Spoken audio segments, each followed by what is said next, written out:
ವಿಶ್ವೇಶಲಿಂಗಸಂಭೂತಂ ವಿಶ್ವವಿದ್ಯಾ ವಿಬೋಧಕಂ ವಿಶ್ವವಂದ್ಯಂ ಸದಾ ವಂದೇ ವಿಶ್ವಾರಾಧ್ಯಂ ಜಗದ್ಗುರುಂ ಪ್ರಥಮತಃ ಮನುಕುಲ ಸಂಸ್ಥಾಪನಾಚಾರ್ಯರಾದ ರೇಣುಕಾದಿ ಬಸವಾದಿ ಶಿವಶರಣರನ್ನ ಹೃದಯ ಮಂದಿರದಲ್ಲಿ ಸ್ಮರಿಸಿಕೊಂಡು ಆರಾಧ್ಯ ದೈವವು ಸಗರನಾಡಿನ ಪುಣ್ಯಪುರುಷ ಮಹಾನ್ ತಪಸ್ವಿಗಳು ಬೇಡಿದ್ದವರಿಗೆ ಬೇಡಿದ್ದನ್ನು ಕೊಟ್ಟ ಕಲ್ಪವೃಕ್ಷರೂ ಆದ ಶ್ರೀ ಸುಗುರೇಶ್ವರ ಹಾಗೂ ಗುರುಲಿಂಗೇಶ್ವರ ಶಿವಾಚಾರ್ಯ ಮಹಾಸ್ವಾಮಿಗಳವರ ಕರ್ತೃಗದ್ದೆ ಭಕ್ತಿಯಿಂದ ಪಡಮಟ್ಟು ಆರಾಧ್ಯ ಗುರುಗಳು ಲಿಂಗಾನುಷ್ಠಾನ ಮೂರ್ತಿಗಳು ಭಕ್ತರ ಪ್ರೇಮಿಗಳಾದ ಶ್ರೀ ಲಿಂಗೈಕ್ಯ ಚನ್ನವೀರ ಶಿವಯೋಗಿಗಳ ಪಾದ ಕಮಲಗಳಿಗೆ ಭಕ್ತಿಯ ಪ್ರಣಾಮಗಳನ್ನು ಸಲ್ಲಿಸುತ್ತ ಕಲಬುರಗಿ ಜಿಲ್ಲೆಯ ಯಡ್ರಾಮಿ ತಾಲೂಕಿನ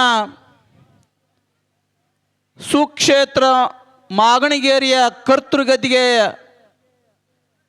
ಶ್ರೀ ಲಿಂಗೈಕ್ಯ ರುದ್ರಮುನಿ ಶಿವಾಚಾರ್ಯ ಮಹಾಸ್ವಾಮಿಗಳವರ ಕರ್ತೃಗದ್ದಿಯ ಭಕ್ತಿಯ ಪ್ರಣಾಮಗಳನ್ನು ಸಲ್ಲಿಸುತ್ತ ಹಿರಿಯ ಪಟ್ಟದೇವರ ಕರ್ತೃಗದ್ದಿಗೆ ಪ್ರಣಾಮಗಳನ್ನು ಸಲ್ಲಿಸುತ್ತ ಶ್ರೀ ದಾನಯ್ಯ ದೇವರ ಪಟ್ಟಾಧಿಕಾರ ಮಹೋತ್ಸವದ ಗುರು ಪಟ್ಟಾಧಿಕಾರ ಮಹೋತ್ಸವದ ಅಂಗವಾಗಿ 25 ದಿನಗಳ ಪರ್ಯಂತರವಾಗಿ ಶ್ರೀ ಶಿವಶರಣೆ ಗುಡ್ಡಾಪುರ ದಾನಮ್ಮ ತಾಯಿಯ ಪುರಾಣದ ಪ್ರವೀಣರು ಪಂಡಿತರೂ ಆದ ಪ್ರವಚನದ ರತ್ನರೂ ಆದ ಶ್ರೀ ವೇದಮೂರ್ತಿ ಮಡವಳೆಯ ಶಾಸ್ತ್ರಿಗಳವರಲ್ಲಿ, ಅದೇ ರೀತಿಯಾಗಿ ಸಂಗೀತ ಕಲಬಳಗದವರಲ್ಲಿ, ನಗನೂರು ವಣಿಕ್ಯಾಳದ ಸಕಲ ಸದ್ಭಕ್ತರು ಆದಿಯಾಗಿ ವೇದಿಕೆಯ ಮೇಲೆ ಸುತ್ತಮುತ್ತಲ ಗ್ರಾಮದ ಸಕಲ ಸದ್ಭಕ್ತರು, ಅದೇ ರೀತಿಯಾಗಿ ಮಾಗಣಿಗೇರಿ ಸುತ್ತಮುತ್ತಲಿನ ಗ್ರಾಮದ ಸಕಲ ಸದ್ಭಕ್ತರೇ, ತಾಯಂದಿರೇ, ಮುದ್ದು ಮಕ್ಕಳೇ, ನಿಮ್ಮ ಅಂತರಾಳದ ಜ್ಯೋತಿಗೆ ಶರಣು ಶರಣಾರ್ಥಿಗಳು. ಮೊದಲು ಮುಗಿಸಿಬಿಡ್ರಿ, ಹಿಂದಗಡೆ ನೋಡೋಣ್ರಿ, ಶರಣಾರ್ಥಿ ತೀರಿಸ್ತೀವ್ರಿ ನಾವೆಲ್ಲ. ಯಾಕಂದ್ರೆ ಸಮಯದ ಅಭಾವ. ಈಗಾಗಲೇ ನಗನೂರಿನಲ್ಲಿ ಕೂಡ ಬೀರ್ಲಿಂಗೇಶ್ವರರ ಪುರಾಣ 17 ದಿನಗಳ ಪರ್ಯಂತರವಾಗಿ ಮುಕ್ತಾಯಗೊಂಡು ನಂತರ ನಾವು ಮಾಗಣಿಗೇರಿಗೆ ಗ್ರಾಮಕ್ಕೆ ಆಗಮಿಸಿದ್ದೀವಿ ಇವತ್ತು. ಯಾಕಂದರೆ ಗುರು ಪಟ್ಟಾಧಿಕಾರ ಮಹೋತ್ಸವದ ದಾನಯ್ಯನವರು, ಯಾಕಂದ್ರೆ ಮಗು ಅದು, ಅವರು 23ನೇ ತಾರೀಕಿನಿಂದ ತಂದೆ ತಾಯಿಗಳು ಉಭಯ ಜಗದ್ಗುರುಗಳಾಗಿರ್ತಕ್ಕಂಥ ರಂಭಾಪುರಿಯ ವೀರ ಸಿಂಹಾಸನಾಧೀಶ್ವರರು, ಉಜ್ಜಯಿನಿ ಪೀಠದ ಸದ್ಧರ್ಮ ಸಿಂಹಾಸನಾಧೀಶ್ವರರ ಒಂದು ದಿವ್ಯ ಸನ್ನಿಧಾನದಲ್ಲಿ ಅವರ ತಂದೆ ದಾನಯ್ಯನವರ ತಂದೆ ತಾಯಿಗಳು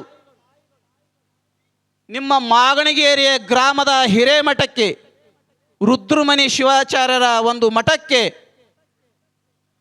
ಉತ್ತರಾಧಿಕಾರಿಯಾಗಿ ಅವರು ನಿಮ್ಮೆಲ್ಲರೂ ದೈವದ ಉಡೆಗೆ ಆ ತಂದೆ ತಾಯಿಗಳು ಒಂದು ಸಮಾಜದ ಕರುಣೆಯಿಂದ ನಿಮಗೆ ದಾನವನ್ನು ನೀಡ್ತಾ ಇದ್ದಾರೆ, ದಾನವನ್ನು ನೀಡ್ತಾ ಇದ್ದಾರೆ. ನೋಡ್ರಿ, ದಾನದಲ್ಲಿ ಅನೇಕ ಶ್ರೇಷ್ಠವಾಗಿರ್ತಕ್ಕಂಥ ದಾನ ಇರ್ತದೆ. ಯಾರಾದರೂ ಅಕ್ಕಿ ದಾನ ಮಾಡಬಹುದು, ಜೋಳ ದಾನ ಮಾಡಬಹುದು, ಆಕಳು ದಾನ ಮಾಡಬಹುದು, ಸುವರ್ಣ ದಾನ ಮಾಡಬಹುದು, ಭೂಮಿ ದಾನ ಮಾಡಬಹುದು, ಕನ್ಯಾ ದಾನವು ಕೂಡ ಮಾಡಬಹುದು. ಆದರೆ ಸಮಾಜಕ್ಕೆ ಬ್ರಹ್ಮಚಾರಿಯಾಗಿ ದಾನವನ್ನು ನಿಮ್ಮ ದಾನಯ್ಯನವರಿಗೆ, ನಿಮ್ಮ ಮಾಗಣಿಗೇರಿ ಗ್ರಾಮದ ಹಿರೇಮಠಕ್ಕೆ ದಾನವನ್ನು ಆ ತಂದೆ ತಾಯಿಗಳು ನೀಡ್ತಾ ಇದ್ದಾರೆ. ನೋಡ್ರಿ ಎಷ್ಟು ಸಂಕಟವನ್ನು ಆಗ್ತದೆ. ತಂದೆ ತಾಯಿಗೆ ತಾನು ಹೆತ್ತಿರ್ತಕ್ಕಂಥ ಮಗನನ್ನು, ತಾವು ಹೆತ್ತಿರ್ತಕ್ಕಂಥ 9 ತಿಂಗಳು ಹೆತ್ತಿರ್ತಕ್ಕಂಥ ಮಗನನ್ನು ಒಬ್ಬ ಪಟ್ಟಾಧಿಕಾರಿಯಾಗಿ ಬ್ರಹ್ಮಚಾರಿಯಾಗಿ ಆ ಮಠಕ್ಕೆ ದಾನವನ್ನು ಕೊಡ್ತಾ ಇದ್ದಾರಲ್ಲ, ಆ ತಂದೆ ತಾಯಿ ಶ್ರೇಷ್ಠರು ಅಂತ ನಾವು ಹೇಳಬೇಕಾಗ್ತದೆ. ತಂದೆ ತಾಯಿಗಳು ಶ್ರೇಷ್ಠರು ಅಂತ, ಹೌದಿಲ್ಲ? ನನಗೂ ಕೂಡ ದಾನವನ್ನು ಮಾಡಿದ್ರು. 22 ವರ್ಷಗಳಾದವ್ರು ನಮಗೂ ಕೂಡ ದಾನವನ್ನು ಮಾಡಿ. ನಮ್ಮ ತಂದೆಯವರು 1 ವರ್ಷಗಳ ನಂತರ ತೀರು ಹೋದರು. ಅವಾಗ ಇದೇ ಜಗದ್ಗುರುಗಳೇ ಆಗಮಿಸಿದರು. ರಂಭಾಪುರಿ ಜಗದ್ಗುರುಗಳು, ಉಜ್ಜಯಿನಿ ಜಗದ್ಗುರುಗಳು 22 ವರ್ಷದ ಹಿಂದೆ 2005ರಲ್ಲಿ ಉಭಯ ಜಗದ್ಗುರುಗಳ ಸನ್ನಿಧಾನದಲ್ಲಿ ಆ ಉಜ್ಜಯಿನಿ ಜಗದ್ಗುರು ಈಗಾಗಲೇ ಲಿಂಗೈಕ್ಯರಾದರು. ಅವರು ಈ 4-5 ವರ್ಷಗಳ ಹಿಂದೆ. ನಂತರ ನೂತನ ಜಗದ್ಗುರುಗಳವರು, ನಾವು ಅವರು ಕ್ಲಾಸ್ಮೇಟ್ರು. ನಾವು ಈಗಿನ ಉಜ್ಜಯಿನಿ ಜಗದ್ಗುರುಗಳು ನಾವು ಕ್ಲಾಸ್ಮೇಟ್. ಅವರು ಕೂಡ ಹೊನ್ನಾಳಿಯಲ್ಲಿ ವಿದ್ಯಾಭ್ಯಾಸವನ್ನು ಮಾಡ್ತಾಯಿದ್ರು, ಹಿರೇಕಲ್ಲು ಮಠದಲ್ಲಿ. ನಾನು ಕೂಡ ವಿದ್ಯಾಭ್ಯಾಸವನ್ನು ಮಾಡ್ತಾಯಿದ್ವಿ. ಅವರು ಮುದೇನೂರು ಗ್ರಾಮದವರು, ನಾವು ನಗನೂರು ಗ್ರಾಮದವರು. ಭಾಳ ಅತ್ಯಂತ ಮುಗ್ಧ ಜೀವಿ ಅವರು ಭಾಳ ವಿದ್ಯಾವಂತರು, ಬುದ್ಧಿವಂತರು ಈಗಿನ ಉಜ್ಜಯಿನಿ ಜಗದ್ರು. ಆದರೂ ಕೂಡ ಯಾವಾಗೂ ಕೂಡ ಅವರು ಮರಿದೇವರ ಒಂದು ಸಮ್ಮುಖದಲ್ಲಿ ಸರಿಸಮಾನಾಗಿ ಕುಳಿತುಕೊಂಡು ಪ್ರಸಾದವನ್ನು ಸೇವಿಸ್ತಾ ಇದ್ದರು ಆಗಿನ ಜಗದ್ಗುರುಗಳು. ಈಗಿನವರು ಅಷ್ಟು ಅತ್ಯಂತ ಪ್ರೀತಿಯ ಪಾತ್ರರಾದವರು. ಅದೇ ರೀತಿಯಾಗಿ ಆ ಉಭಯ ಜಗದ್ಗುರುಗಳವರು ನಮ್ಮ 23ನೇ ತಾರೀಕಿದಂದು ನಮ್ಮ ದಾನಯ್ಯನವರಿಗೆ ದಾನವನ್ನು ಕೊಡ್ತಾ ಇದ್ದಾರೆ. ದಾನೇನು ತಾನೇ ಮತ ಕಂಕಣೇನ ಅಂತ ಹೇಳ್ತಾ ಇದ್ದಾರೆ. ದಾನ ಮಾರುವುದು ಕೈಗೆ ಭೂಷಣ ಅಂತ ಹೇಳ್ತಾ ಇದ್ದಾರೆ. ನೋಡ್ರಿ, ಯಾಕಂದ್ರೆ ದಾನವನ್ನು ಮಾಡಬೇಕು. ಈಗಾಗಲೇ ಅನೇಕ ಜನರು ಸದ್ಭಕ್ತರು ದಾನ ಧರ್ಮಾದಿಗಳನ್ನು ಮಾಡ್ತಾ ಇದ್ದಾರೆ. ಇಂಥ ಒಂದು ಗುರು ಪಟ್ಟಾಧಿಕಾರ ಮಹೋತ್ಸವದಲ್ಲಿ ದಾನವನ್ನು ಮಾಡುವುದು ಅತ್ಯಂತ ಶ್ರೇಷ್ಠವಾಗಿರ್ತಕ್ಕಂಥದ್ದು. ಯಾಕಂದ್ರೆ ಅವಾಗಿನ ಕಾಲದಲ್ಲಿ 22 ವರ್ಷದ ಹಿಂದದಲ್ಲಿ ನನಗೆ 10 ಲಕ್ಷ ಖರ್ಚಾಗಿತ್ತು ರೀ ನಾನು ಪಟ್ಟಾಧಿಕಾರ ಮಹೋತ್ಸವದ. ಈಗ ಕನಿಷ್ಠ ಅಂತಂದ್ರೆ 30-40 ಲಕ್ಷಗಳು ಖರ್ಚಾಗ್ತಾ ಇದ್ದಾವೆ. ಎಲ್ಲ ಕಾರ್ಯಕ್ರಮಗಳನ್ನು ನಮ್ಮ ಕಾರ್ಯಕರ್ತರು ಹಮ್ಮಿಕೊಂಡು ಬರ್ತಾ ಇದ್ದಾರೆ. ಯಾಕಂದ್ರೆ ಆ ಕಾರ್ಯಕರ್ತರು ನೀವೆಲ್ಲರೂ ಕೂಡ ಗಮನವನ್ನು ಕೊಡಬೇಕು. ನಾವು ಯಾಕಂದ್ರೆ ಮಾಗಣಿಗೇರಿ ಗ್ರಾಮಕ್ಕೂ ನಗನೂರು ಗ್ರಾಮಕ್ಕೂ 3 ತಲೆಮಾರದಿಂದನೂ ಕೂಡ ಸಂಬಂಧ ಐತ್ರಿ. ಇಲ್ಲಿ ನನಗೆ 3 ತಲೆಮಾರಲಿಂದನೂ ಕೂಡ ಇಲ್ಲಿ ಸಂಬಂಧ.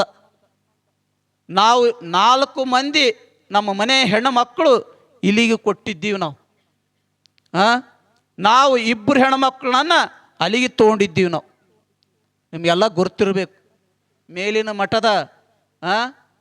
ಮಠದ ನಾವೆಲ್ಲರೂ ಕೂಡ ನಮ್ಮ ಬೀಗರವರು, ಅವರೆಲ್ಲರೂ ಕೂಡ ನಮ್ಮ ಸಂಬಂಧಿಕರು. ಅಂಥ ಸಂಬಂಧವನ್ನು ಯಾವಾಗೂ ಕೂಡ ನಾವು ಹಮ್ಮಿಕೊಂಡು ಬಂದಿದ್ದೀವಿ. ಇದೇ ರೀತಿಯಾಗಿ ಈ ಮರಿದೇವರನ್ನು ಯಾಕಂದ್ರೆ ಯಾವಾಗೂ ಕೂಡ ಕಷ್ಟವಾಗಿರ್ತದೆ ರೀ ಜೀವನ. ಎಲ್ಲರೂ ಸುಖಮಯವಾಗಿ ಬರುವುದಿಲ್ಲ. ತಾಯಿ ಗರ್ಭದಿಂದ ಬರುವಾಗ ನಮಗೆ ಎಷ್ಟೊಂದು ಕಷ್ಟಗಳು ಇರ್ತಾವೆ. ಆ ತಾಯಿಗೆ ಎಷ್ಟೊಂದು ಕಷ್ಟವನ್ನು ಕೊಡ್ತಿರ್ತೀವಿ. ಈಗಾಗಲೇ ನಮ್ಮ ಶಾಸ್ತ್ರಿಗಳವರು ಭಾಳ ಸ್ವಾರಸ್ಯವಾಗಿ ದಾನಮ್ಮ ತಾಯಿಯ ಚರಿತ್ರೆಯನ್ನು ನಿಮಗೆಲ್ಲರಿಗೂ ಕೂಡ ತಿಳಿಬಡಿಸಿದ್ದಾರೆ. ಅವಳು ಯಾವ ರೀತಿ, ಅವಳ ಮೂಲ ಹೆಸರೇನು, ನಂತರ ದಾನಮ್ಮ ಹೆಂಗಾದಳು, ಎಂಬುದು ಬಗ್ಗೆ ಬಹಳ ಸ್ವಾರಸ್ಯವಾಗಿ ಶಾಸ್ತ್ರಿಗಳು ಬಹಳ ಸುಂದರವಾಗಿ ಹೇಳಿಕೊಂಡು ಬರ್ತಾ ಇದ್ದಾರೆ. ಯಾವಾಗೂ ನಾವು ಚಿತ್ತದಿಂದ ನೀವು ಕೇಳ್ತಾ ಇದ್ರಿ, man is rational animal, think of mind ಅಂತ ಹೇಳ್ತಾ ಇದ್ದಾನೆ ಐನ್ಸ್ಟೀನ್ ಅವರು. ನಾವು ವಿಚಾರಶೀಲವಾಗಿರ್ತಕ್ಕಂಥ ಪ್ರಾಣಿ. ನಾವು ಯಾವಾಗೂ ಕೂಡ ವಿಚಾರವನ್ನೇ ಮಾಡಬೇಕು, ಸಂಸ್ಕಾರವಂತರಾಗಬೇಕು, ಸಂಸ್ಕೃತಿವಂತರಾಗಬೇಕು, ಆಚಾರವಂತರಾಗಬೇಕು. ವಿಚಾರವಂತರಾದಾಗ ಮಾತ್ರ ಈ ಮನುಷ್ಯ ಜನ್ಮ ಸಾರ್ಥಕ ಆಗ್ತದೆ. ಯಾಕಂದ್ರೆ ಸಮಯದ ಅಭಾವ್ರಿ. ನೋಡ್ರಿ, ಮೊದಲೇ ಹೇಳ್ಯಾರ, ಮಾತನಾಡೋರಿಗೆ ಮೈಕ್ ಕೊಡಬಾರ್ದಂತ್ರಿ. ಹೌದಿಲ್ರಿ? ಮಾತನಾಡೋರಿಗೆ ಮೈಕ್ ಕೊಡಬಾರ್ದು, ಮೇಕಪ್ ಮಾಡೋರಿಗೆ ಏನು ಕೊಡಬಾರ್ದ್ರಿ? ಕನ್ನಡಿ ಕೊಡಬಾರ್ದ್ರಿ. ನೋಡ್ರಿ, ಹೆಣ್ಮಕ್ಳಿಗೆ ಜಾಸ್ತಿ ವಹಿಸ್ತದ್ರಿ, ಅದು ನಮಗೇನು ವಹಿಸೋದಿಲ್ರಿ ಅವ್ರು. ಯಾಕಂದ್ರೆ ಮೇಕಪ್ ಮಾಡ್ಕೊಳ್ಳೋರು ಹೆಣ್ಮಕ್ಳರಲ್ರಿ. ನೋಡ್ರಿ, ಅವ್ರು ಮುಂಜಾನೆ ಎದ್ದು ನಿಂತು ಬಿಡ್ತಾರೆ. ನಮ್ಮ ದಾನೇನವ್ರು ಹೇಳಿದ್ರು, ಎಮ್ಮು ಮತ್ತು ಎನ್ ಅಂತ. ಅದರಲ್ಲಿ ಎಷ್ಟು ಇಂಪಾರ್ಟೆಂಟ್ ಇದಾವೆ ನೋಡ್ರಿ, ಎಮ್ಮು ಮತ್ತು ಎಣ್ಣು. ನಾವು ನಗನೂರ್ಲಿಂದ ನಮ್ಮ ಒಣಕ್ಯಾಳ ಸದ್ಭಕ್ತರು ಮಾರ್ನಿಂಗ್ ಬಿಟ್ರಪ್ಪ ಅಂತಂದ್ರೆ ಗಾಡಿ ಒಳಗೆ ನೈಟ್ ಬಂದು ತಲುಪ್ತಿದ್ರು ಅಂಥದ್ದು. ನೋಡ್ರಿ, ಅವಾಗಿನ ಕಾಲದಲ್ಲಿ ಮುಂಜಾನೆ ಬಿಟ್ರಪ್ಪ ಅಂತಂದ್ರೆ ಸಂಜೆಗೆ ಬಂದು ತಲುಪ್ತಿದ್ರು ಇವರು ಈ ಪುಣ್ಯಾರಾಧನೆ ಕಾರ್ಯಕ್ರಮಕ್ಕೆ. ಅದಕ್ಕೆ ಎಮ್ ಮತ್ತು ಎನ್ ಅಂತಂದರು. Maganigeri M, Naganur N. Morning M, night N. ಎಷ್ಟು ಸುಂದರ ಐತಲ್ಲ. ಅವೆಲ್ಲ ಭಾಳ ಇದಾವೆ. ಜೋಡಣೆ ಮಾಡ್ಕೊಂತ ಹೋದ್ರೆ ಬೆಳತಕ್ಕ ಪುರಾಣ ನಡೀತೇವ್ರಿ ಇವು. ಹಿಂದಗಡೆ ಬಗಲಾಗಿರ್ತಕ್ಕಂಥ ಸಣ್ಣ ಸಣ್ಣ ಕಲ್ಲುಗಳು ಇಲ್ಲಿಗೆ ಬರ್ತಾವ್ರಿ ಅವು. ಮತ್ತು ಹಿಂದಗಡೆ ನೀವೆಲ್ಲ ತುಂಬ ಶಾಲು ಹಚ್ಕೊಂಡು ಕುಂತೀರಿ. ನಮ್ಮ ಹಿಂದಗಡೆ ಶಾಲು ಕಿತ್ಕೊಂಡು ಹೋಗ್ಲಕ್ಕೆ ಶುರು ಮಾಡ್ತಾರೆ ಒಬ್ರೊಬ್ರು. ಹಿಂದೆ ಕುಂತಾರೆ ಹೇಳ್ತಿರ್ತಾರೆ, ಯಾರ್ರೀ ಆ ಸ್ವಾಮಿಗಳು ಕರೆಸ್ತಾರ್ರಿ ಮೊದಲು? ಅವು ಎಲ್ಲೇನ ಕಮಿಟಿಯವ್ರನ್ನ ಹಿಡ್ಕೊಂಡು ಬರ್ರಿ ಅವರು. ಯಾಕಂತಂದ್ರೆ ಸಮಯಕ್ಕೆ ಭಾಳ ಮಹತ್ವವನ್ನು ಕೊಡಬೇಕಾಗ್ತದೆ. ನಮ್ಮ ಯೂಟ್ಯೂಬಿನ ಚಾನಲ್ದವರು ಕೂಡ ಆಗಮಿಸಿದ್ದಾರೆ ಫೋಟೋವನ್ನು ತೆಗಿಲಿಕ್ಕೆ. ನಮ್ಮ ಎಲ್ಲ ಸಂಗೀತ ಕಲಬಳಗದವರು ಕೂಡ ಭಾಳ ಸುಂದರವಾಗಿ ಸಂಗೀತ ಸೇವೆಯನ್ನು ಕೂಡ ಮಾಡಿದ್ದಾರೆ. ನಮ್ಮ ಮರಿದೇವರವರು ಕೂಡ ಶಿವ ಪ್ರಶಾಂತ್ ಬೃಹನ್ಮಠ ಮಾಗಣಿಗೇರಿ ಅವರು ಕೂಡ ನನ್ನ ತಮ್ಮರೇ. ಅವನು ನಮ್ಮ ತಮ್ಮನೇ ಆಗಬೇಕು, ನಮ್ಮ ಚಿಕ್ಕಪ್ಪನ ಮಗ. ಅವನಿಗೂ ಕೂಡ ವಿದ್ಯಾಭ್ಯಾಸಕ್ಕಾಗಿ ಶಿವಯೋಗ ಮಂದಿರಕ್ಕೆ ಸಂಸ್ಕಾರ ಮತ್ತು ಸಂಸ್ಕೃತಿ, ಎಲ್ಲ ಸಂಸ್ಕೃತಿ ಮತ್ತು ವೈದಿಕ ಜ್ಯೋತಿಷ್ಯ ಎಲ್ಲವನ್ನು ಕಲಿತು ಬರಬೇಕಾಗ್ತದೆ. ಎಲ್ಲವನ್ನು ಕಲಿತಾಗ ಮಾತ್ರ ಗುರುಗಳಾಗಕ್ಕೆ ಸಾಧ್ಯ ಆಗ್ತದೆ ರೀ. ಅರ್ಧಮರ್ಧ ಕಲಿತ ಗುರುಗಳನ್ನು ಕೂಡ ಭಾಳ ಮಂದಿ ಇದ್ದಾರೆ ಸಮಾಜದಲ್ಲಿ. ಅರ್ಧಮರ್ಧ ಕಲಿತವ ಗುರುಗಳು ಕೂಡ ಭಾಳ ಮಂದಿ ಇದ್ದಾರೆ. ಅನೇಕ ಚಟಗಳನ್ನು ಕಲಿತವರು ಕೂಡ ಭಾಳ ಮಂದಿ ಗುರುಗಳಿದ್ದಾರೆ. ಇಂಥೆಲ್ಲಗಳನ್ನು ಗುರುಗಳನ್ನು ಬದಿಗೊತ್ತಿ ನಾವು ಉತ್ತಮವಾಗಿರ್ತಕ್ಕಂಥ ಸಂಸ್ಕಾರವಂತ, ಸಂಸ್ಕೃತಿವಂತ, ವಿಚಾರವಂತ, ಜ್ಞಾನವಂತನಾಗಿರ್ತಕ್ಕಂಥವನು ದಾನಯ್ಯ ದೇವರು ಅಂತ ಕೂಡ ನಾವು ಹೇಳಬೇಕಾಗ್ತದೆ. ದಾನಯ್ಯ ದೇವರು ಎಲ್ಲ ಕೂಡ ಬದಿಗೊತ್ತಿ ಉತ್ತಮ ಆಗಿರ್ತಕ್ಕಂಥ ಸಂಸ್ಕಾರ, ಜ್ಞಾನವಂತನಾಗಿದ್ದಾನೆ. ಪ್ರವಚನ ಪ್ರವೀಣನು ಕೂಡ ಆಗಿದ್ದಾನೆ. ಅನೇಕ ವಿಚಾರಗಳು ಕೂಡ ನಿಮಗೆ ಪ್ರಸ್ತಾಪವನ್ನು ಮಾಡಿದ್ದಾರೆ. ದಿನನಿತ್ಯವೂ ಕೂಡ ಅವರ ಆಶೀರ್ವಚನ ಕೇಳಬೇಕು ನೀವೆಲ್ಲ. ದಿನನಿತ್ಯ ಕೂಡ ಕೇಳಬೇಕು. ಬರೀ ಏನನ್ನು ಕಾರ್ಯಕ್ರಮದಾಗ ಅಷ್ಟೇ ಅಂತಲ್ಲ, ಯಾವಾಗಲೂ ಕೂಡ ಮಠದಲ್ಲಿ ನೀವು ಅಷ್ಟಾವರಣಗಳನ್ನು ಪರಿಪಾಲನೆಯನ್ನು ಮಾಡಿಕೊಂಡು ಬರಬೇಕು. ಅಷ್ಟಾವರಣವೇ ಅಂಗ, ಪಂಚಾಚಾರವೇ ಪ್ರಾಣ, ಶಟಸ್ಥಲವೇ ಆತ್ಮ ಅಂತ ಶರಣರು ಸಂತರು ಶಿವಯೋಗಿಗಳು ಹೇಳಿಕೊಂಡು ಬರ್ತಾ ಇದ್ದಾರೆ. ದಿನನಿತ್ಯವನ್ನು ಕುಂತು ಕೇಳ್ರಿ, ನಿಮ್ಮ ಜೀವನ ಸಾರ್ಥಕ ಆಗ್ತದೆ ಎಂಬ ಮಾತನ್ನು ಕೂಡ ತಿಳಿಸುತ್ತಾ, ಸಮಯದ ಅಭಾವ, ನಿಮ್ಮೆಲ್ಲರಿಗೂ ಕೂಡ ನಾವು ರುದ್ರಮಣಿ ಶಿವಾಚಾರ್ಯರು ನಿಮ್ಮ ಕುಟುಂಬಕ್ಕೆ ಆಯುರಾರೋಗ್ಯ, ಐಶ್ವರ್ಯ, ಧನಕನಕ, ವಸ್ತುವಾನ, ಸಂತಾನ ಬುದ್ಧಿ, ವಿದ್ಯೆ ಬುದ್ಧಿಯನ್ನು ಕೊಟ್ಟು ಕಾಪಾಡಲಿ. ಸಕಾಲಕ್ಕೆ ಮಳೆ ಬೆಳೆಯನ್ನು ಕೊಟ್ಟು ಕಾಪಾಡಲೆಂದು ಈ ಸಂದರ್ಭದಲ್ಲಿ ನಿಮ್ಮೆಲ್ಲರಿಗೂ ಕೂಡ ಆಶೀರ್ವದಿಸುತ್ತಾ ನಾನು ಆಶೀರ್ವಚನಕ್ಕೆ ವಿರಾಮ ಕೊಡುತ್ತಿದ್ದೇನೆ. ಓಂ ಶಿವಂ ಭೂಯಾತ್. ಕೈ ಇದ್ದವರೆಲ್ಲ ಚಪ್ಪಾಳಿ ಬಾರಿಸಿ ಇರಲಿ. ಅಪ್ಪವರು ನಾಳೆ ಹುಬ್ಬಳ್ಳಿಗೆ ಹೋಗ್ತಾರ, ಕಾರ್ಯಕ್ರಮ ಇಲ್ಲ ಅಂತಲ್ಲ. ಅವರು ಮತ್ತೆ ಆ ಕಾರ್ಯಕ್ರಮ